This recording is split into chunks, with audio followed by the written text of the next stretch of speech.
Synthesis of sentences intermediate standard पर पूछे जाने वाला ऐसा क्वेश्चन जिसमें स्टूडेंट बहुत ज्यादा कंफ्यूज रहते हैं।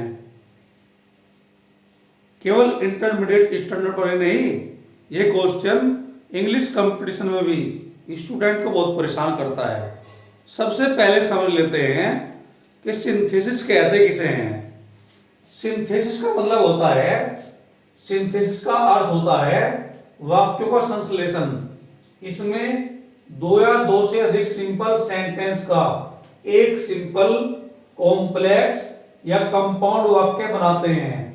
अपनी अनेक वीडियो लेक्चर में मैं आपको कई बार बता चुका हूं सेंटेंस होता क्या है। A group of words making complete sense is called sentence.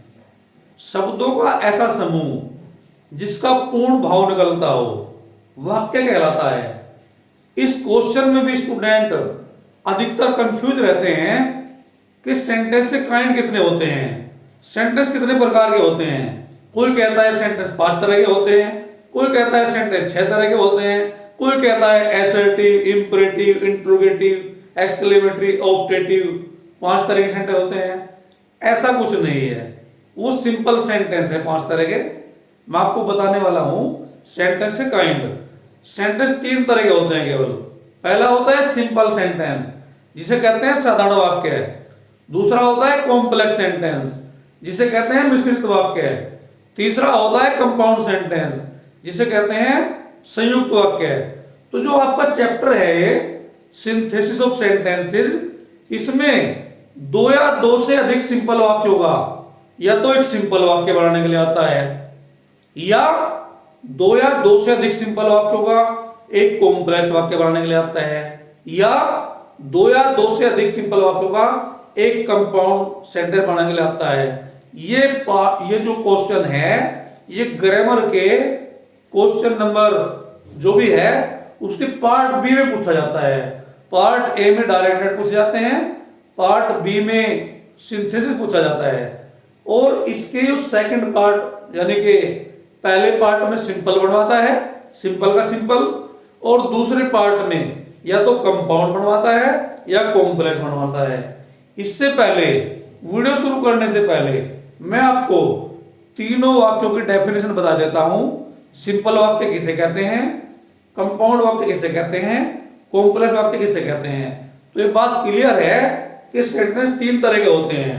पहला होता है सिंपल सेंटेंस, वो बात अलग है कि सिंपल सेंटेंस के 5 प्रकार होते हैं, वो तो अलग बात है। जो मेनली जो काइंड है वाक्यों का वो 3 तरह के होते हैं। पहला होता है सिंपल सेंटेंस।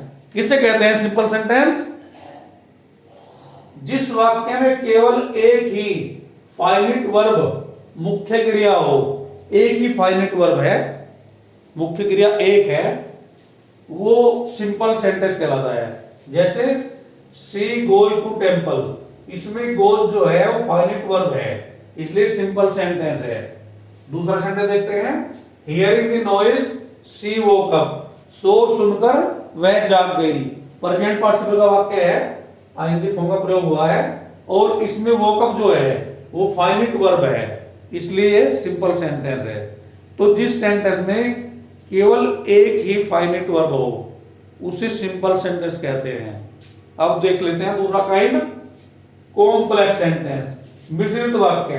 इसे हिंदी में कहते हैं मिश्रित वाक्य। जिस वाक्य में एक प्रिंसिपल क्लॉज मुख्य उपवाक्य, प्रिंसिपल क्लॉज, वह कम से कम एक सबऑर्डिनेट क्लॉज, सबऑर्डिनेट क्लॉज कहते हैं गौण उपवाक्य हो, वो कॉम्प्लेक्स सेंटेंस कहलाता है। एग्जांपल देखिए आप, Ram says that Mohan has passed. Ram कहता है कि मोहन पास हो गया है। इसमें राम से जो है वो प्रिंसिपल क्लॉज है, और शेष भाग जो है वो सबऑर्डिनेट क्लॉज है।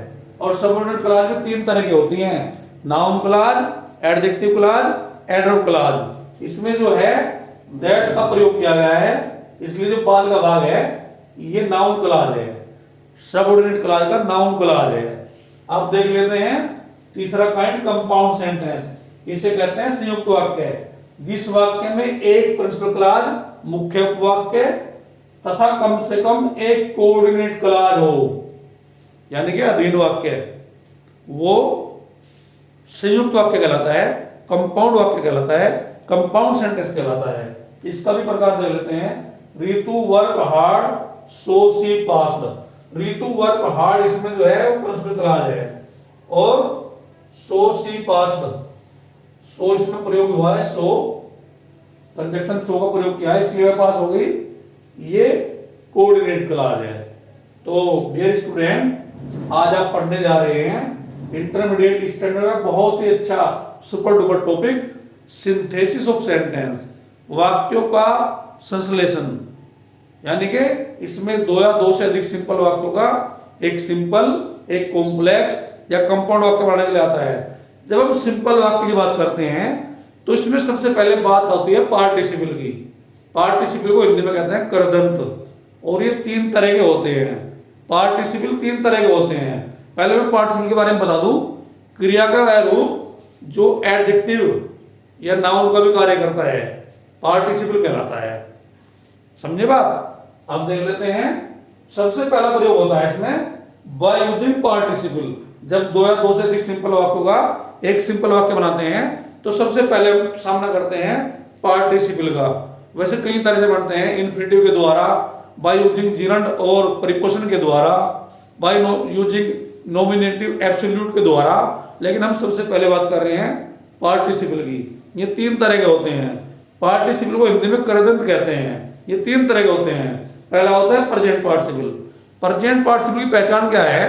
वर्ब की फर्स्ट फॉर्म में आईएनजी ठोक दीजिए और अर्थ निकलेगा, आपको हिंदी वाक्य का अर्थ देखना है। अर्थ निकलेगा कर, करके, करता हुआ, करते हुए, तब प्रेजेंट पार्टिसिपल का प्रयोग होगा।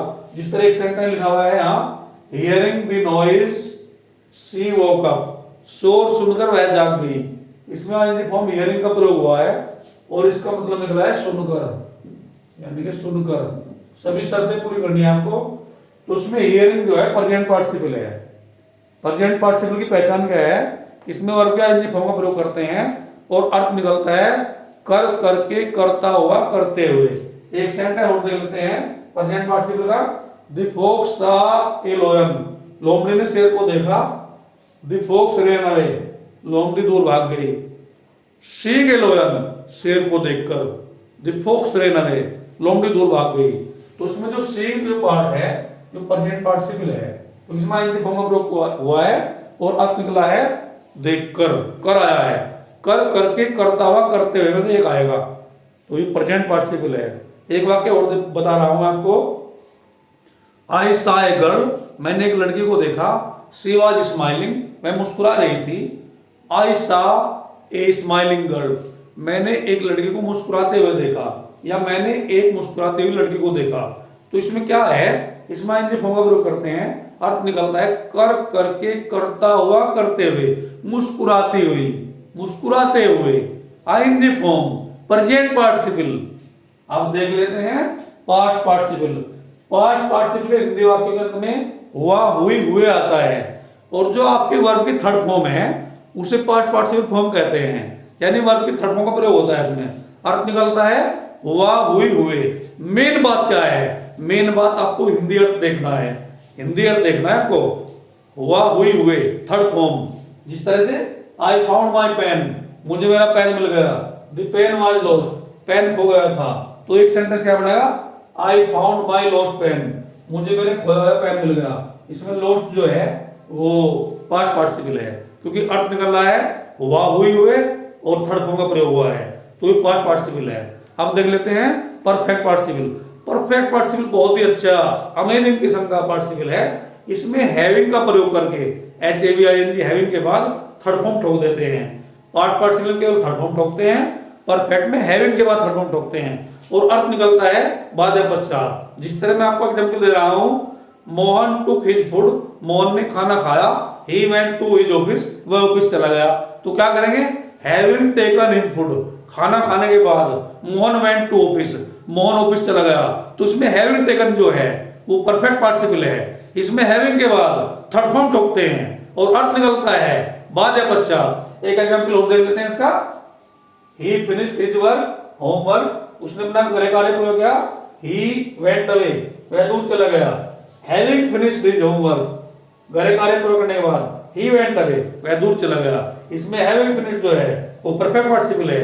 तो डियर स्टूडेंट, टोटल ग्रामर के लिए, चाहे वो इंटरमीडिएट की हो, चाहे वो हाई स्कूल की हो, चाहे वो इंग्लिश कंपटीशन की हो, इन सभी की जानकारी के लिए हमारे चैनल स्पोकन इंग्लिश चैनल को लाइक करें, सब्सक्राइब करें, बेल आइकन दबाना न भूलें और वीडियो को शेयर करें, क्योंकि बोर्ड एग्जाम आने वाले हैं और बोर्ड एग्जाम का आपको अगर फायदा लेना है, लाभ लेना है, तो हमारे चैनल को लाइक करें, सब्सक्राइब करें और बेल आइकन दबाना न भूलें। That's all for the day. Have a very very nice day.